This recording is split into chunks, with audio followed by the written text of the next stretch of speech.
ভরে ফেলবেন। সুবহানাল্লাহ। আমার তরুণেরা, যুবকেরা শোনো, রাসূলুল্লাহ তোমাদের কত সম্মান দিয়েছেন। কে সম্মান দিয়েছেন? রাসূলুল্লাহ। রাসূলুল্লাহ এক জায়গায় বক্তৃতা করতেছিলেন, বক্তৃতা করছে, এমন সময় দেখা গেল একজন তরুণ সাহাবী, নাম তার জারীর রাদিয়াল্লাহু তাআলা আনহু। চাঁদের মতো চেহারা তার ছিল, খুব সুন্দর চেহারা ছিল তার। হযরত জারীর বসতে না পেরে জায়গা পায় না, দাঁড়ায় আছে।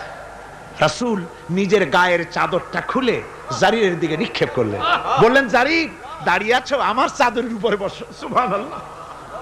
হযরতে জারীর রাসূলুল্লাহর চাদর নিয়ে চুমা খাইতে লাগলেন আর বললেন, আকরামাকাল্লাহ কামা আকরামতানি ইয়া রাসূলুল্লাহ।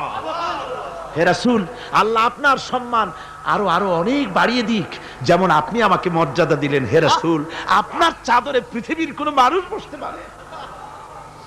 আমার তরুণ ভাইয়েরা, আমার যুবক ভাইয়েরা, তোমাদেরকে রাসূল মহব্বত করতেন, ভালোবাসতেন সবচেয়ে বেশি।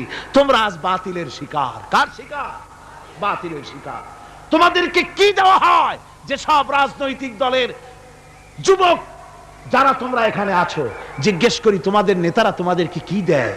দেয় অস্ত্র, দেয় টাকা, দেয় নারী ভোগ করার জন্য পয়সা, তোমাদের চরিত্র ধ্বংস করার জন্য সব রকমের হাতিয়ার তুলে দেয়। তোমাদের হাতে শোভা পায় কলম, হাতে শোভা পায় খাতা, হাতে শোভা পায় বই।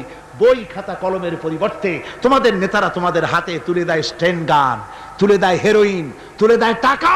এরা তোমাদের নেতা নয়, এরা তোমাদের জীবনের দুশমন। জোরে বললেন কি?